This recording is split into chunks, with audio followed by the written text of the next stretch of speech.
일단 암호화 화폐부터 먼저 점검해 보도록 하겠습니다. 거품론이 이어지고 있습니다. 어떻게 봐야 될까요? 네, 뭐 올 한 해 동안 아무래도 비트코인 관련돼서 좀 거품론 이런 부분들이 상당히 시장에 좀 뜨거운 관심을 가지고 있고요. 이 시각 현재 코스닥 관련돼서 소위 가상화폐 종목들 보면 이 시각 현재 옴니텔 그리고 비덴트 그리고 우리기술투자 이런 종목들이 이 시각 현재 2% 때론 4%로서 오늘 코스닥 시장의 전체적으로 상승의 기본적인 이벤트는 정부가 2018년 그러니까 뭐 며칠만 지나면 이제 내년 되겠죠. 내년에 정부가 코스닥 시장 활성화하겠다 그런 관점이기 때문에 어쩌면 이 시각 현재 코스닥 시장이 매수되고 있다는 것은 결국 올해 말을 일단 나는 코스닥 시장 종목들 가지고 넘어가겠다 그런 어떤 시장의 의지가 좀 반영됐다 이렇게 보겠고요. 자, 무엇보다 이제 가상화폐를 다시 한번 정리해야 될 것 같습니다. 뭐 화면 시청자께서 보시는 화면 하단에 결국 지금 비트코인 시세가 2,100만 원 전으로 움직이고 있는데요. 지금 외국계는 상당히 비트코인에 대해 상당히 부정적으로 보는 것 같습니다. 무엇보다도 웰스파고 증권에서는 이런 비트코인 어떻게 보면 국내에서는 가상화폐라는 표현을 쓰고 있고 미국에서는 암호화폐 이렇게 서로 혼용되는 쓰고 있는데요. 일단 웰스파고 증권에서 보면 비트코인 비롯해서 이런 부분들이 전체적으로 미국 증시에 영향을 미칠 수 있다 이렇게 보겠습니다. 아마 이렇게 의미가 될 것 같습니다. 결국 국내 증시로 돌아가 보면요.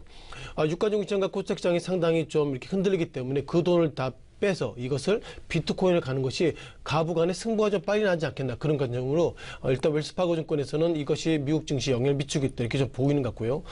또한 그동안 모건 스탠리는 그 가상화폐 관련돼 상당히 부정적이게 얘기했습니다. 뭐 어저께 저 월가 페이퍼를 보니까 비트코인의 가치가 제로다 이렇게 얘기하고 있는데 한국의 비트코인의 시세가 2,100만 원 그러면 결국 그것이 제로이다 이런 어떤 베이스를 좀 보이겠는데요. 자, 그러다 보니까 우리가 미국 증시 관련돼서 결국 한국에도 몇몇 그 가상화폐 거래소 가 있지만 미국에 있는 몇몇 인덱스를 보면서 다시 한번 리뷰를 좀 드려보는 것이 좋을 것 같습니다. 자, 먼저 보시는 그 첫 번째 그 차트죠. 코인데스크입니다. 제가 가끔 말씀드리겠지만 국내에서도 몇 개 가상화폐의 어떤 데이터가 있지만 그래도 코인데스크 데이터를 보시면서 검증할 필요가 있으신 것 같고요. 자, 이것이 2017년 1월부터 그리고 지난주까지 위클리 데이터를 보시면 좋겠습니다. 2017년 1월 달이죠. 이 당시에는 비트코인의 가격이 약 900달러이고요. 그리고 이 시각 현재는 15,671달러 입니다. 그래서 우리가 이걸 보면서 내가 올해 초에 결국 다른 걸 사지 말고 비트코인 시세를 샀으면 정말 극단적으로는 팔자가 고칠 수 있다. 이런 어떤 희망을 심어주고 있는 것이 비트코인 시세인데요. 눈에 띄는 것들 위클리를 보시면 지난 12월 11일 그러니까 지금 얇게 보이시죠? 디셈버 10일 같은 경우에는 주간 기준으로 보면 장중에 10,000달러 그리고 고가는 19,000달러 즉 하루 일주일 사이에 10,000달러에서 19,000달러 상당히 변동성이 커졌던 모습들이 지난 12월 11일 그 전의 주간이고요. 그 다음 주에 주간을 보면 여전히 10,000달러에서 많게는 19,086달러이기 때문에 전체적으로 눈에 띄는 것들 12월 달 이후에 좀 내려보시면 될 것 같습니다. 12월 달 이후에 비트코인의 시세가 상당히 변동성이 커지고 있었기 때문에 이런 부분들이 월가에서 바라볼 때 안정적이지 않다 이렇게 좀 말씀드려보겠고요. 또한 10월 달 들어서는 12월 11일 그리고 18일 두 번째 걸쳐서 시카고 보드 오브 익스체인지 시카고 옵션 거래소 그리고 그 다음 주에는 시카고 머천탈 익스체인지 시카고 상품 거래소에서 비트코인의 어떤 시세가 리스팅업 되는데요. 자, 먼저 시카고 보드 오브 익스체인지부터 보시면 좋겠습니다. 결국 이거는 통상 코드가 XBT로 나오고 있는데요. 이 시각 현물 가격은 15,675달러 그러니까 15,000달러를 한국 원달러를 베이스 보면 친구들 원달러가 상당히 강세가 되기 때문에 15,000달러면 한화를 기준으로 보면 1,600만 원, 1,700만 원 정도 되는데요. 결국 한국의 그 현재 비트코인 시세와 좀 갭이 있다는 것을 보시면 좋겠습니다. 또 2018년 1월 17일 날 만기되는 1월물은 15,000달러 선, 그리고 2월물은 15,700달러 선, 그리고 3월물은 15,790달러이기 때문에 눈에 띄는 것들은 시카고 옵션 거래소에 거래되고 있는 비트코인의 시세 1월, 2월, 3월물이 15,000 작은 박스권에서 움직이고 있다는 걸 보면 일단 미국의 시카고 옵션 거래소에서는 비트코인의 시세가 좀 조심스럽게 좀 대응하고 있다 보겠고요. 또한 12월 18일 날 이제 시카고 머천탈 익스체인지 그룹에서 이제 시카고 상품 거래소죠. 보시면은 이것만 보시면 좋겠습니다. 비트코인 리얼타임 인덱스죠. 현재 15,667선 15,667달러를 지나고 있습니다. 따라서 미국에 있는 비트코인 시세들은 15,000달러, 16,000달러에서 작은 박스권 내에서 움직이고 있다 보겠고요. 또한 한국에 있는 비트코인 시세가 22,100만 원대이기 때문에 결국 약 3,000, 4,000 달러 정도의 어떤 그런 부분들은 이것이 결국 한국이 그만큼 비트코인을 선호하고 있다 이런 부분들도 확인될 것 같습니다. 자, 그렇다면 이제 국내 그 비트코인 관련된 종목들 리뷰를 좀 잠깐 드려보겠는데요.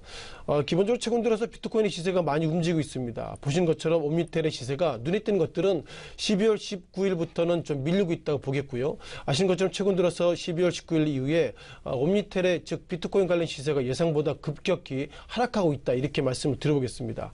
또한 비덴트도 비슷한 관점인데요. 12월 19일 이후에 예상보다 약세를 보이고 있어서 이것이 단계적인 약세인지 아니면 확연한 약세인지 몰라도 현재까지 트렌드를 보면 약세가 맞다 이렇게 보겠고요. 자, 마지막으로 그동안 뭐 거래 정지가 2번이나 됐었던 SCI 평가 정보 같은 경우에서도 12월 19일 날 이후에 약세의 모습 보이고 있습니다. 여기서 고민되는 것이 지난 11월 23일 날 즉 1030원 이후에 12월 19일까지 단기간 내에 7배 정도 이렇게 급등한 것을 봐야 될 것인지 아니면 그 이후에 하락할 것을 봐야 될지 모르겠지만 전체적인 틀거리는 좀 약세로 가고 있다 보겠고요. 자, 마지막으로 SBI 인베스트 이 종목을 좀 보셔야 될 것 같습니다. 며칠 전에 좀 기사가 났었죠. SBI 인베스트가 가상화폐 관련돼서 이렇게 이렇게 매매할 수 있는 그리고 기본적으로 상품에 살 수 있는 그런 시스템을 좀 구비하겠다고 말씀드려보겠는데요. 통상 화폐 기능은 이것이죠. 무엇보다 오늘 사나 내일 사나 화폐 가치가 변동이 되면 안 되는데 앞서 보셨던 미국의 비트코인의 시세를 보면 뭐 장중에는 $10,000, 뭐 $15,000, $19,000까지 올라가고 이렇게 변동성이 커지고 있기 때문에 SBI 인베스트가 그 내용 가운데서 우리는 이제 매매할 수 있는 이렇게 상점이나 샵을 만들겠다는데요. 과연 이렇게 변동성이 커지고 있는데 과연 누가 비트코인을 가지고 피자를 지금 사 먹더라도 이것이 지금 피자 가격은 샀지만 조금 지나면 이것이 결국 불도장 가격으로 우리가 먹는 것은 아닌가 그런 고민이기 때문에 비트코인 관련돼서 시장의 기대치는 상당히 높아지고 있지만 전체적으로 변동성이 커지고 있다 이렇게 보겠습니다. 따라 정리하면 국내 그 비트코인 관련주 그리고 미국의 비트코인 관련주 가운데서 월가 전문가들은 비트코인의 시세가 너무 높습니다. 그거 하나만을 가져가실 것 같고요. 따라서 지난주와 이번주 즉 24시간 열리고 있는 비트코인 시세에 따라서 많은 분들이 힘들어하시기 때문에 때로는 뭐 비트코인 좀비 이런 얘기하고 있는데요. 그만큼 비트코인 좀비가 될 정도로 국내 투자하기에는 어렵다. 그리고 먹고 살기가 힘들기 때문에 위험을 안더라도 그만큼 차익 매물 그리고 시장을 좀 비딩하는 그런 어떤 비트코인의 한국 시세가 높다는 걸 보면 그만큼 한국이 살기가 어렵다는 그런 어떤 반증이 아닌가 이렇게 말씀도 드려보겠습니다.